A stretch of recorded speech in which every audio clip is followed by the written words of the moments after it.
क्यों मनाया जाता है पितृपक्ष और क्या है इसका महत्व? जैसा कि हम सब जानते हैं कि सनातन धर्म में माता पिता की सेवा करना ही सबसे बड़ी पूजा माना जाता है। इसके लिए धर्म शास्त्रों में पितरों या पूर्वजों के उद्धार के लिए पुत्र का होना अनिवार्य बताया गया है। इसके बारे में गरुड़ पुराण में खुद भगवान विष्णु ने कहा है कि अगर किसी व्यक्ति के साथ पुत्र जन्म की कठिनाई आ रही हो तो उसे षट चंडी यज्ञ करना चाहिए और साथ ही साथ भगवान शिव की पूरी भक्ति के साथ आराधना करनी चाहिए, क्योंकि पुत्र ही पितरों की पुम नाम के नरक से रक्षा करते हैं। कुछ ऐसी मान्यता भी है कि जन्म देने वाले माता पिता और पूर्वज जब मरने के बाद स्वर्ग चले जाते हैं तो उनकी याद में श्राद्ध करना हमारे लिए बहुत ही फायदेमंद होता है। श्राद्ध, जिसका मतलब ये है कि अगर हमने अपने पूर्वजों की आत्मा की शांति के लिए श्रद्धा पूर्वक जो भी अर्पित करें वही श्राद्ध है। धर्म शास्त्रों में श्राद्ध का सबसे अच्छा समय पितृपक्ष का बताया गया है। आज की इस वीडियो में हम पितृपक्ष और उसके दिनों के महत्व को बड़े ही विस्तार से जानेंगे। नमस्कार दोस्तों, मैं हूं अंश और आप देख रहे हैं नारद वाणी। महाभारत के अनुशासन पर्व में भीष्म पितामह युधिष्ठिर को समझाते हुए कहते हैं, श्राद्ध कर्म से धन, यश और पुत्र पाने के रास्ते खुल जाते हैं। साथ ही साथ देवता, असुर, मनुष्य, गंधर्व, नाग, राक्षस और किन्नरों को भी हमेशा अपने अपने पितरों की पूजा करनी चाहिए। भाद्रपद पूर्णिमा से अश्विन कृष्ण पक्ष अमावस्या के दिन तक को श्राद्ध के लिए सबसे उत्तम बताया गया है, जिसे पितृपक्ष भी कहते हैं। अब सवाल ये उठता है कि श्राद्ध की सबसे पहले शुरुआत किसने और कब से की? तो इसके बारे में भीष्म कहते हैं कि बहुत समय पहले परमपिता ब्रह्मा जी से एक बहुत ही प्रतापी महर्षि अत्रि उत्पन्न हुए। उनके ही वंश में भगवान दत्तात्रेय का जन्म हुआ। फिर उनके पुत्र निमि और फिर निमि के पुत्र श्रीमान हुए। श्रीमान बहुत बड़े तपस्वी थे। उन्होंने कई सालों तक कठिन तपस्या करके अपने प्राण त्याग दिए थे। इस पर इनके पिता निमि बहुत दुखी हुए और उन्होंने अपने धर्म के अनुसार अपने पुत्र का सारा क्रियाकर्म किया। इसके बाद पितृपक्ष के चतुर्दशी तिथि मतलब 14वें दिन श्राद्ध में देने लायक सारे सामान को इकट्ठा करके बहुत ही सवेरे उठ गए। साथ ही साथ अपने पुत्र के मनपसंद फल और अन्न को भी इकट्ठा किया। इसके बाद उसी अमावस के दिन 7 ब्राह्मणों को बुलाकर उन्हें दक्षिण दिशा की तरफ एक कुशा के आसन पर बैठाकर अपने पुत्र के नाम पर पिंडदान किया और फिर भोजन कराया। ये सब खत्म होने के बाद महर्षि निमि को अपने आप में बड़ा पछतावा होने लगा और वो सोचने लगे कि वेदों में श्राद्ध देना पुत्र के लिए लिखा है, लेकिन मैंने बिना किसी से पूछे एक पिता होकर अपने ही पुत्र का श्राद्ध कर दिया। ये तो मैंने बहुत ही गलत किया। कहीं इसका परिणाम कुछ गलत तो नहीं हो जाएगा? ये तो ऐसा हुआ कि जिसे आज तक किसी ने नहीं किया और मैंने कर डाला। ये सब सोचते हुए महर्षि निमि ने अपने तपोबल से अपने पूर्वज महर्षि अत्रि का ध्यान किया और थोड़ी ही देर में अत्रि प्रकट हो गए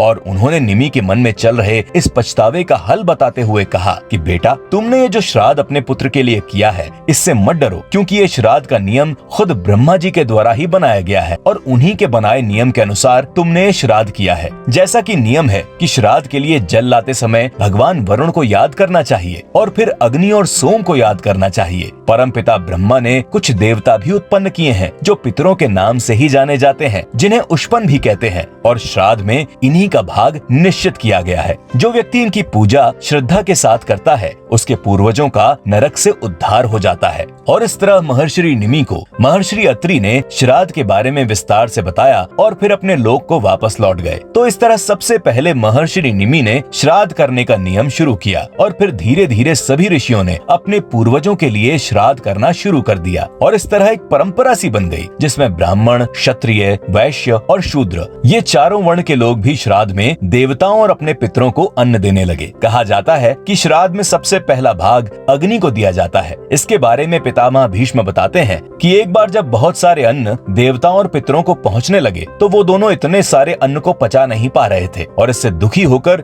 वे लोग ब्रह्मा जी की सभा में पहुंचे, जहां पर इत्तेफाक से अग्निदेव भी मौजूद थे। देवताओं और पितरों की ऐसी समस्या को सुनकर अग्निदेव बोले, हे देवों और पितरों, आज के बाद से हम लोग साथ में भोजन किया करेंगे और सबसे पहला भाग मैं खाया करूंगा। अग्निदेव की ये बातें सुनकर सभी बहुत खुश हुए और तभी से श्राद्ध का पहला भाग अग्निदेव को ही चढ़ाया जाता है। पितामह भीष्म श्राद्ध के दिनों के महत्व को बताते हुए कहते हैं कि जो व्यक्ति कृष्ण पक्ष की प्रतिपदा यानी कि श्राद्ध के पहले दिन पितरों की पूजा करेगा उसे बहुत ही सुंदर पत्नी मिलेगी। दूसरे दिन श्राद्ध करने से घर में पुत्री के जन्म होने की पूरी संभावना बन जाती है। तीसरे दिन के श्राद्ध से घोड़े मिलते हैं। चौथे दिन के श्राद्ध से बहुत छोटे छोटे पशु घर में आते हैं। पांचवें दिन श्राद्ध करने वाले व्यक्ति के घर पुत्रों के जन्म की पूरी उम्मीद बन जाती है। छठे दिन वाले श्राद्ध से व्यक्ति की सुंदरता बहुत बढ़ जाती है। 7वें दिन श्राद्ध करने से उसके घर की खेती बहुत अच्छी चलती है। 8वें दिन के श्राद्ध से व्यापार में बहुत फायदा मिलता है। 9वें दिन के श्राद्ध से अगर घर में घोड़ा या खच्चर पाला गया हो तो उनका स्वास्थ्य बहुत अच्छा रहता है। 10वें दिन के श्राद्ध से घर में पाली गई गायों को बहुत सुख मिलता है। 11वें दिन के श्राद्ध से बर्तन और कपड़ों का फायदा होता है। 12वें दिन के श्राद्ध से घर में हमेशा सोने चांदी और धन का बहुत बड़ा फायदा होता है। 13वें दिन श्राद्ध करने से व्यक्ति अपने समाज में बहुत सम्मान पाता है, लेकिन 14वें दिन श्राद्ध करने वाले के घर अकाल मृत्यु का संकट बन जाता है। इसीलिए इस दिन को छोड़कर आखिरी दिन यानी कि अमावस्या के दिन श्राद्ध करने से श्राद्ध करने वाले की सारी इच्छाएं पूरी हो जाती हैं। तो ये थी जानकारियां पितृपक्ष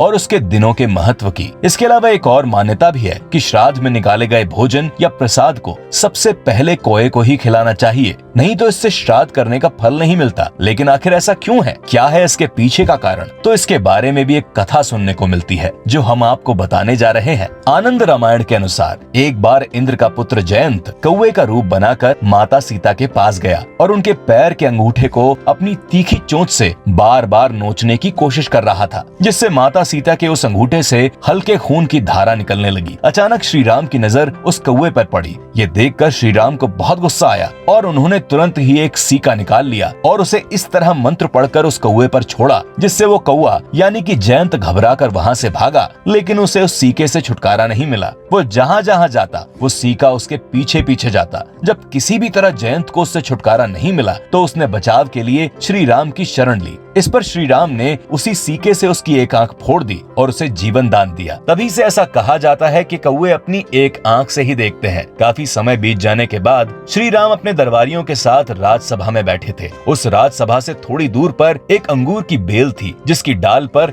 एक कौवा बैठा हुआ था। वो कौवा बार बार श्री राम की तरफ देखकर कांव कांव कर रहा था। जब श्री राम ने कौवे की इस हरकत को देखा तो उनके मन में उसके लिए दया आ गई और उन्होंने उसे अपने पास बुलाया। इतने में वो कौवा उड़कर श्री राम के पास आकर बैठ गया और जोर जोर से बोलने लगा। कौवे के पास आते ही श्री राम ने उससे कहा, हे कौवे, तू केवल एक आंख से ही देख सकता है, तो इसके बदले अगर तू कोई वरदान मांगे तो मैं क्या दे सकता हूँ। इस पर कौवे ने श्री राम से कहा, हे प्रभु, मेरे ऊपर बस आपका आशीर्वाद बना रहे, बाकी इसके अलावा मैं और कुछ नहीं चाहता। कौवे के इस विनम्र भाव से श्री राम बहुत खुश हुए और बोले, मेरे वरदान से आज के बाद से इस संसार की सारी भूत भविष्य और वर्तमान की बातों को तुम जानते रहोगे। गृह प्रवेश के समय अगर तुम किसी व्यक्ति के दाईं तरफ से निकल जाओगे तो उसे शुभ शगुन माना जाएगा। जब किसी मृतक के लिए पिंड दान किया जाएगा, उस समय अगर पिंड को तुमने स्पर्श नहीं किया तब तक उस मृतक को सदगति नहीं मिल सकती। इसके अलावा जब तुम श्राद्ध में बने भोजन को अपने से स्पर्श नहीं करोगे तब तक उस श्राद्ध कर्म को पूरा नहीं माना जाएगा।